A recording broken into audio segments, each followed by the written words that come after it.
40 minutes or so. And I'm going to walk you through some of the models online that you can use to study the material you've been losing. Remember, your quizzes are on the real plastic. Remember, your quizzes are always name it, claim it on the plastic. But there's a place you can go online that you can study and quiz yourself. So I'm going to walk you through those as a class. We all know some of the words and some of the hints and whatnot. So remember, the quizzes are always the real deal.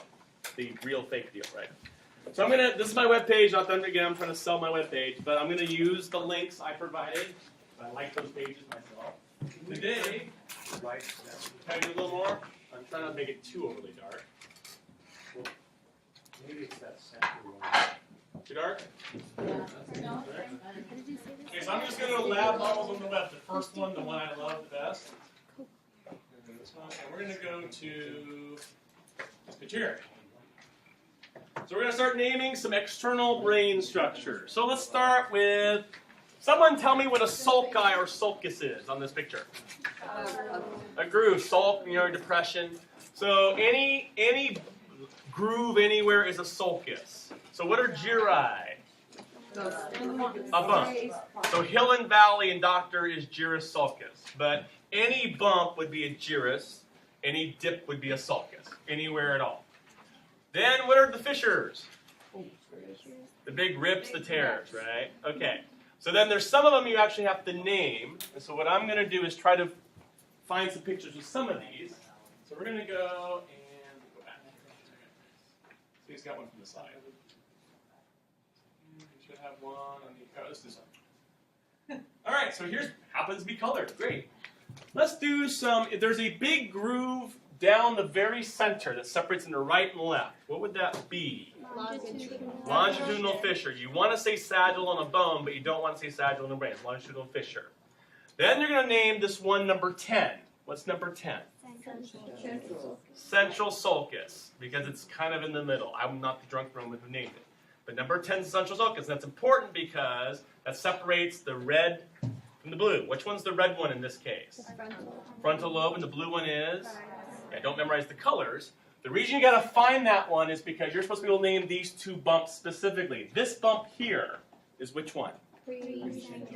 Precentral gyrus. In English, before the bump, right? So precentral is before the center, gyrus means bump. So it's in front of the bump, in front of the groove, I should say. The blue one right here would be what? Postcentral gyrus. So behind the central bump.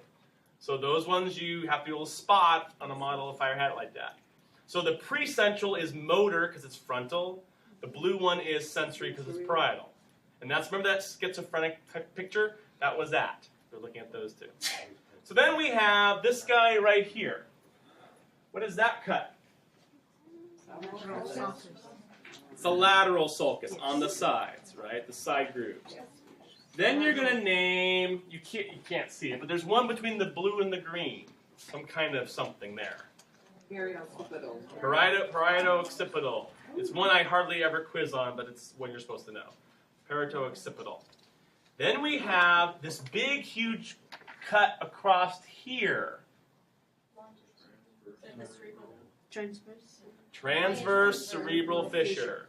So this is your lateral sulcus, but this one's the transverse cerebral fissure between the cerebrum and the cerebellum.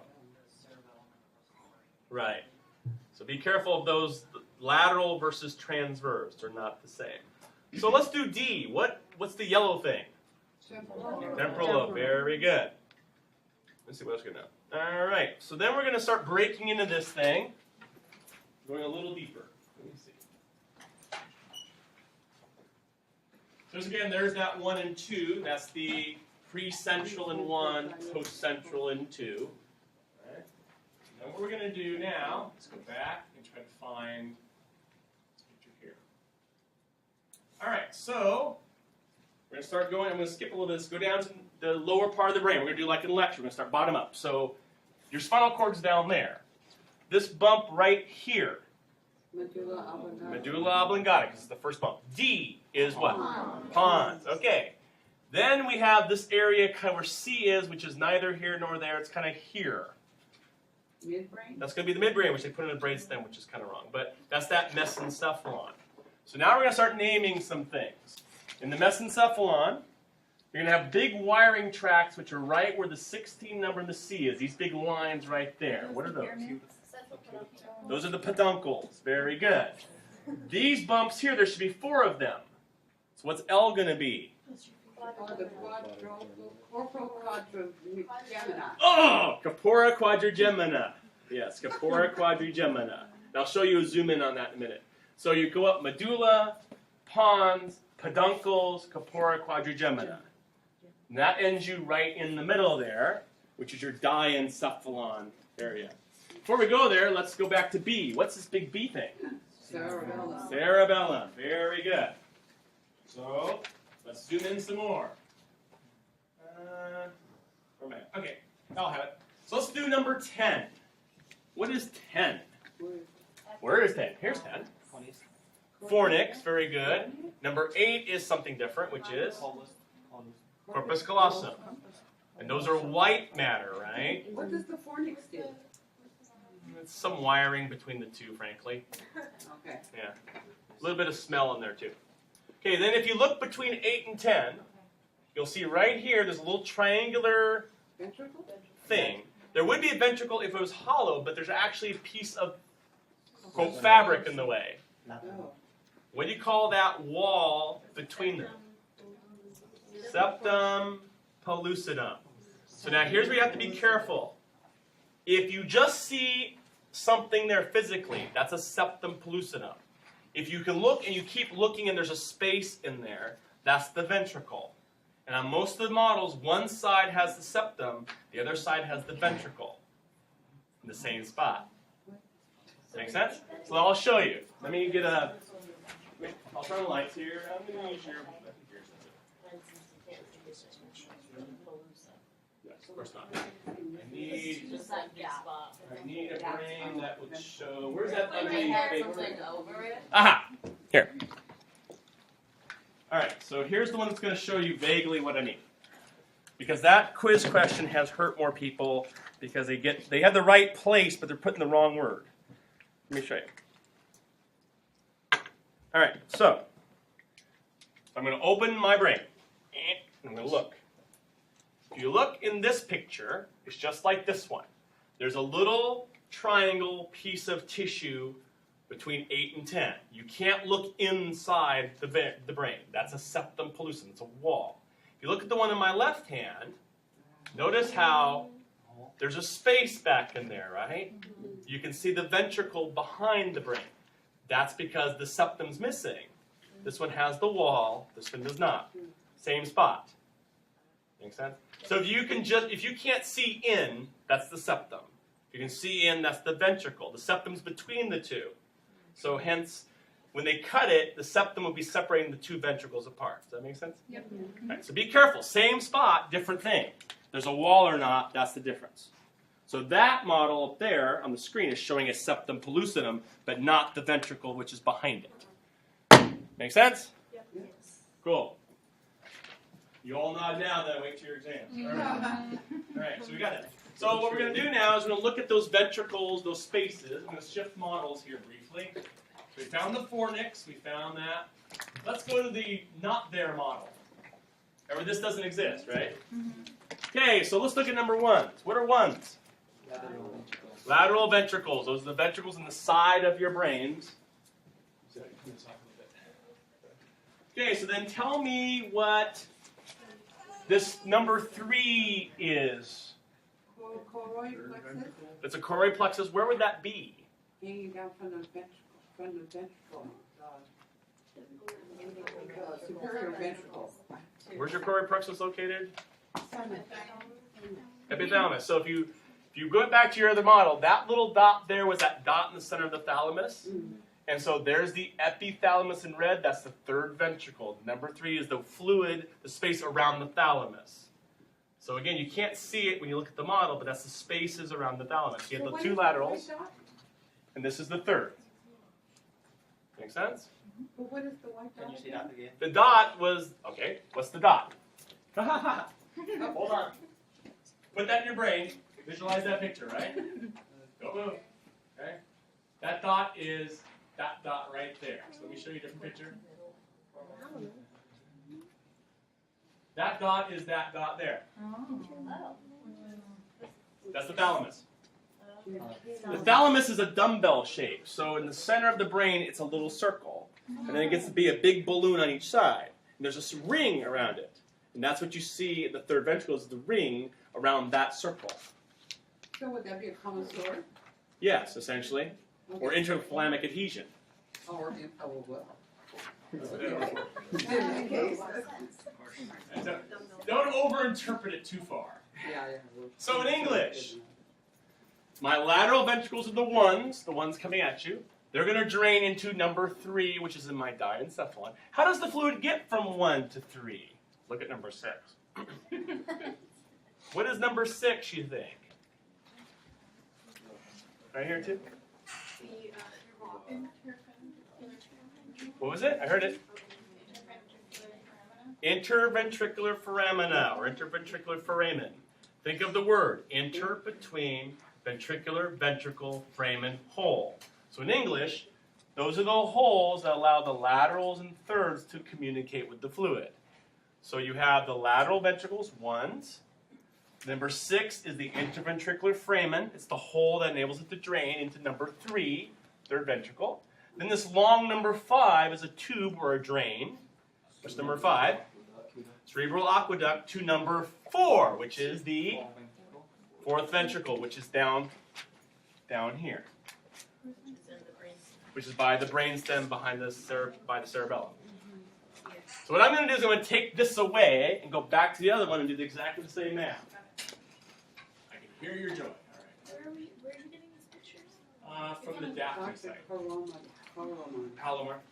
So let's pretend. Ventricle somewhere in there. It's going to come out a hole you can't see. Third ventricle is all this area here. Can someone tell me number 16? That's the cerebral aqueducts in the midbrain. Down to number 25, this V here. Fourth ventricle, and then it's going to go do the split.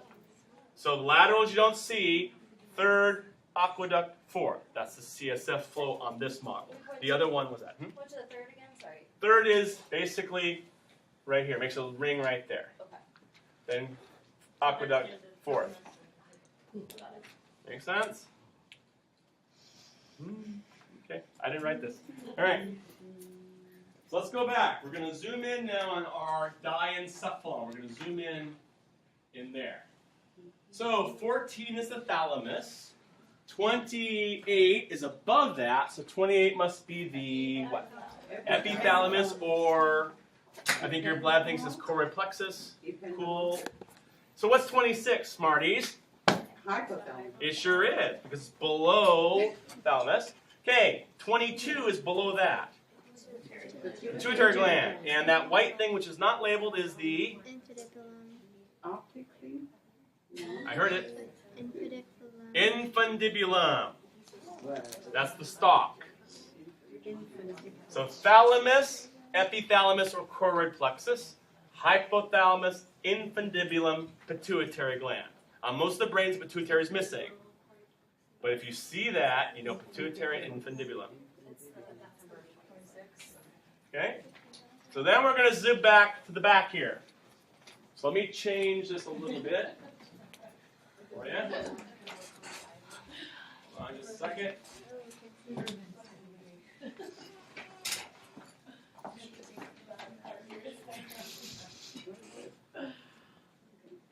This is looking up. So tell me what 23 is again? Pituitary gland with the stalk. If that were removed, you'd be looking down into the hypothalamus. So that's just showing what it looks like with that on it. Right? So now what we're going to do is start doing some of the other structures that are around here. So let's zoom on down to the cerebellum land. So remember our cerebellum is B. If you look carefully, you see white stuff in there. How would a Roman describe that white stuff? Like a tree. Tree of life. What? How do we say that? Arbor vitae, just like the thing you plant. So the tree, the white that you see, is the tree. You're going to keep a tree motif in your mind because these ridges on your cerebellum look like what on the tree? Looks like leaves and branches. And how do you say leaves and branches? Foliage. Foliage or folia. So these lines are folia because they're leaves of the tree. You're drunk enough to get this? Right? No. All right. So in the Roman world, the cerebellum was a tree with leaves. That's how they thought. So the arbor vitae is the white inside, the folia are the ridges on top. Now, there's a worse thing. You can't see it, but the cerebellum dips in and makes a V there. So there's two halves. What do you call the halves of a cerebellum? Hemispheres, just like the cerebrum. But now there's some more wording. There's actually a name for the ridge that forms that seam. Starts with a V, means worm. The vermis. So the vermis we call the butt crack of the cerebellum. If you look in the butt crack of a cerebellum, you will see a ridge called the vermis that runs between the hemispheres. Right, so you can't see it on this model here. So you have a vermis between the hemispheres, the folia are the ridges, the arbor vitae is the white. You okay on that? So D is arbor vitae. B is B is folia on the cerebellum. and E is. E is not anything on the cerebellum. Okay. I don't have a good one with arbor vitae. I don't. So do okay in our cerebellum? Bless you. We're almost done. Because let's now find alien baby.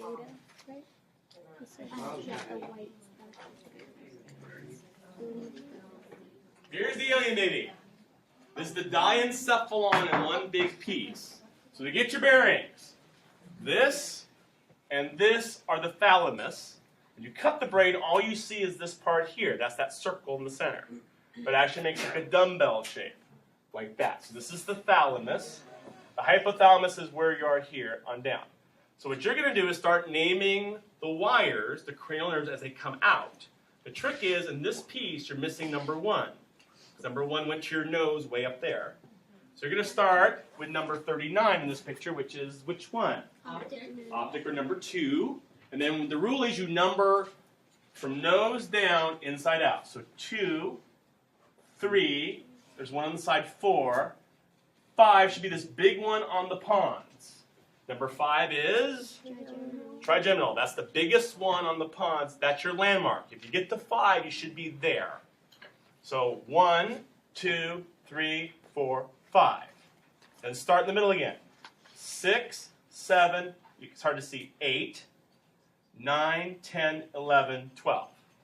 That's how you number them. So you go in, out, down, and up. So 8 Right? has 2 of them, right? There's 8's a 2, so you might see 2 wires, but it's the only one on the end of the pons over here. All right, so 1, 2, 3, 4, 5, 6, 7, 8, 9, 10, 11, 12. Just like that. Right. But you want to practice that, because the different alien babies have them looking slightly differently. But you're going to go kind of down and in to out. That's how you do it. What is it that you're pointing at? The little white things. Oh. The white things are the cranial nerves. Got it. I may have a better picture. Let me see. Maybe?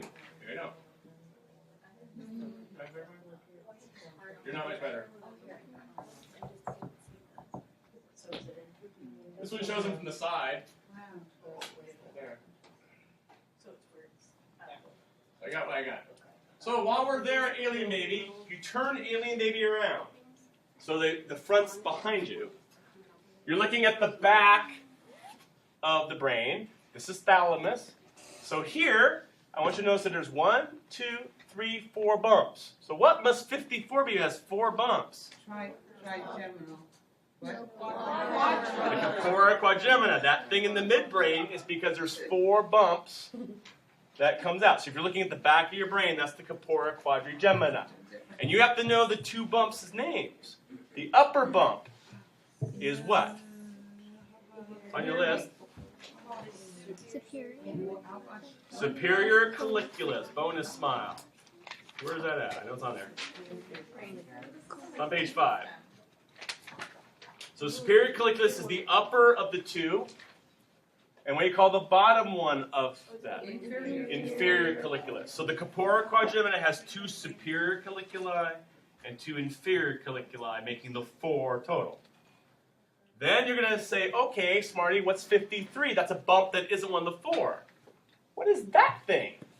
It's a gland, mind you. Not pituitary, that's on the other side. That's the pineal gland. So the pineal gland is on top of the corpora quadrigemina on the back of the brain. Alright? So, what I'm going to do now is make you more aggravated.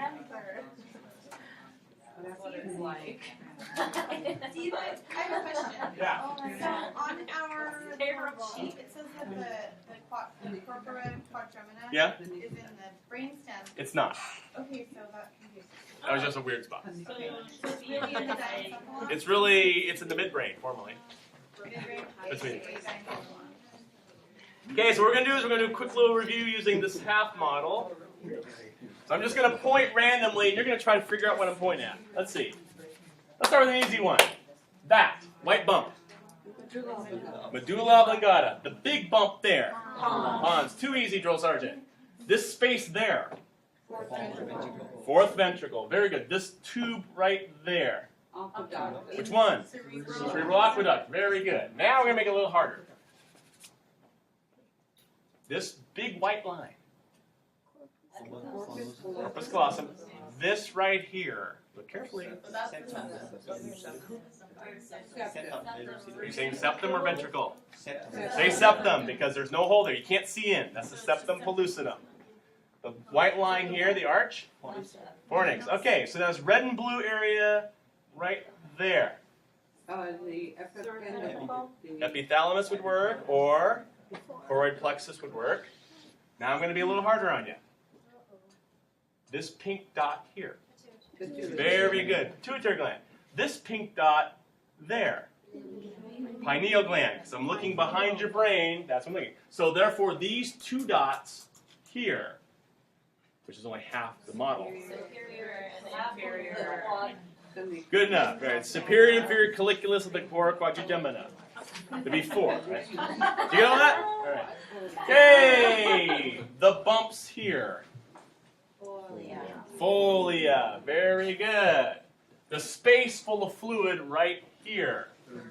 Very good. Too easy, drill sergeant. That's a very good choice. Very good. That's the gist. So now we got a couple more things to fill in, which are on the last page of your lab packet, I believe, which are the meninges and whatnot. Okay, so supposedly you had meninges last term, right? We did spinal cord, you know about the dura and all that. So we don't have to worry about that. We have to worry about these thinking sinuses. So here's, I don't have a good online version to help you, so you just have to struggle. Well, let's go through it this way. I want you to look at this person's head and look up here. That's a space above their brain and below their skull with holes in it. What would you call that space? Let's see, what's on top? The superior. The sinus. Sagittal. Christine was right long ago. So superior, that's your superior sagittal sinus. That's the space on the top of your brain, between your brain and skull, where all the fluid collects to drain back. And those little holes represent where the CSF comes into the space. Those are the arachnoid villi. Those little drain holes. So you're draining out of the screen. That's your superior sagittal sinus. Now if you look here, that superior sagittal sinus comes down and sort of makes this in pocket right here. What was that thing between the cerebrum and the cerebellum called again? Transverse cerebral fissure. Okay, close enough. So now, we're going to name the space in there, not the groove, but the space. So what would you call a space in a transverse cerebral fissure? Transverse sinus. So this represents the transverse sinus. It'd go this way. So superior sagittal sinus is between the top of the brain and the skull. The transverse sinus is between, basically coming this way. Can you visualize it? It's between my cerebrum and cerebellum. That space in there. Right? Then we're going to name the white layers, the meninges that are going around these things. So, if you look carefully, the white is meninges. The meninges follow the sinus. They go in, turn, and come back. Everyone see that? To some drunk Roman, that looked like a tent. It went in and tented, came back. So, what word could we use to say makes a tent over my cerebellum? Tentorium cerebelli. So you got to be kind of clear on what you're saying. So the whole area is your transverse cerebral fissure where you cut the brain. This space where the fluid is, that's the transverse sinus. Where the meninges are, that is the tentorium cerebelli. They're all the same place. You're just naming 3 different things. Does that mess you up yet? So the whole end of town is a fissure. The tent is the meninges. The fluid stuff is the sinus. But they're all the same location. You're just naming the different parts. Make sense? So superior sagittal sinus, transverse sinus, tentorium cerebelli is the white. Yes? Now I have to turn this off to show you the model that we don't have online. So hold on. I need the head. Can I have your head? You don't have the head. All right, so this one you have to basically take your phone and get in here, but let me walk you through it. So what I've been describing this way, you can see can you see the purple and the blue in there, vaguely? All right, so I know it's far, but that going this way, that represents if you went in and out of the screen or the transverse stuff. But you'll also notice there's blue that comes this way in the model. So if you take my hand and chop your head this way, you have some of the same stuff going sagittally. So there's a name for everything. There's going to be meninges that go from behind your brain all the way around and go into your forehead like this. They cut your cerebrum in half.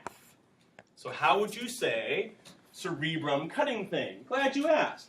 Find that F word. One of many you want to say. Falx cerebri. So Is it in line with cerebral tissue, that one? yeah, so the dura mater that comes this way between the hemispheres is the falx cerebri. You can't see this picture because they cut it, right? But it goes down between the fissures, the falx cerebri. The space is the superior sagittal sinus, but the falx is the meninges in the groove. That vaguely makes sense. That's the blue in there? That's the bluish and the white in here. Then there's also meninges that cut your cerebellum in half. Falx cerebelli.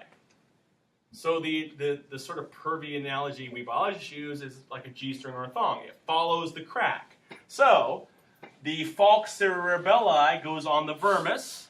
The falx cerebri goes in the big butt crack of your brain. And those go vertically. This one goes horizontally transverse. They're different. Makes sense? That's the purple. That's the purple. So what you want to do is stare inside this person's head and try to figure out if it goes horizontally, it's a tentorium. If it goes vertically, it's a falx. And then there's 3. You have to cerebrum, cerebellum, that kind of wording. So this is the head model you want to pay attention to for the falxes and the tentoriums and the sinuses. Take a picture of that head before you walk out of here. All right? Let me do one more little picture. It's hard to describe a falx. It really is. Okay. There we go.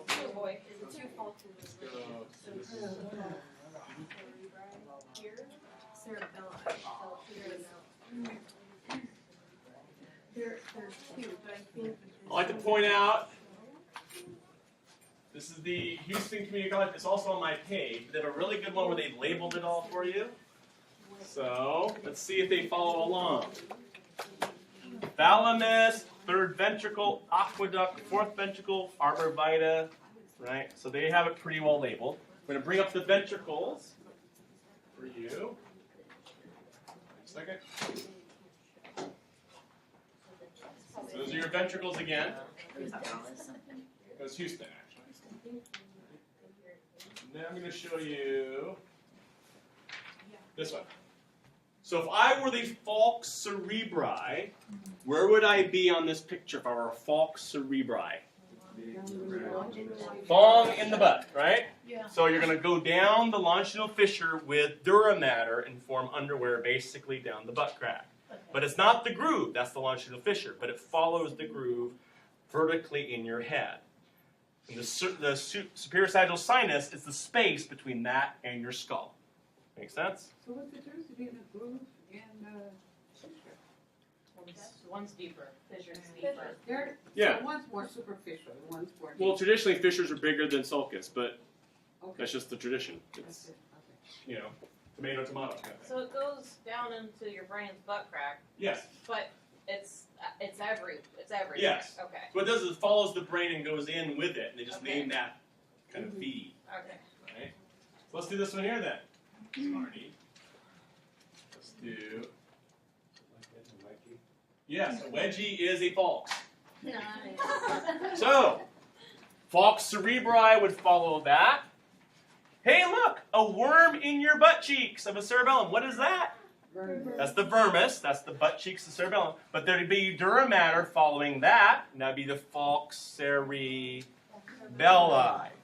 So a wedgie in your cerebellum, a wedgie in your cerebrum, those are falxes. The tentorium would go this way into that transverse fissure, cut in this way and form a tentorium. So falx, tent. And do some kind of pseudo samurai, right? Now remember, the sinus is the blue space, the tent and falx are the white meninges, and the fissures are just the big grooves. So depending on what I ask on the quiz, you want to be careful between what thing. If I just point and don't say anything, you give me a 3. But if I say name the space here, you'd say a sinus word. If I say name the meninges here, you'd give me a falx word. Right?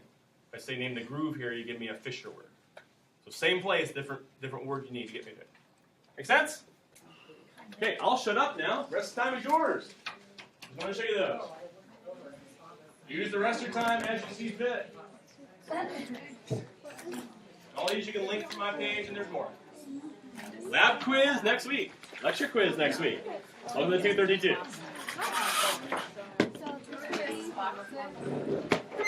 It's right here. The falx is in the group. Well, it's this one. Butt cheek. I'll remember it. Oh, you're looking for origin. Yeah. I'll walk with you and walk through one.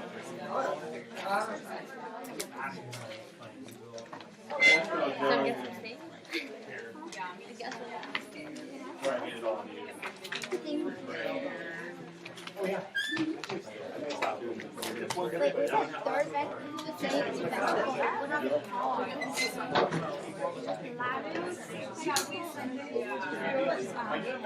Your email, you'll get it in your PCC email. On the same day, like on Friday? I'm trying to get it. I already posted.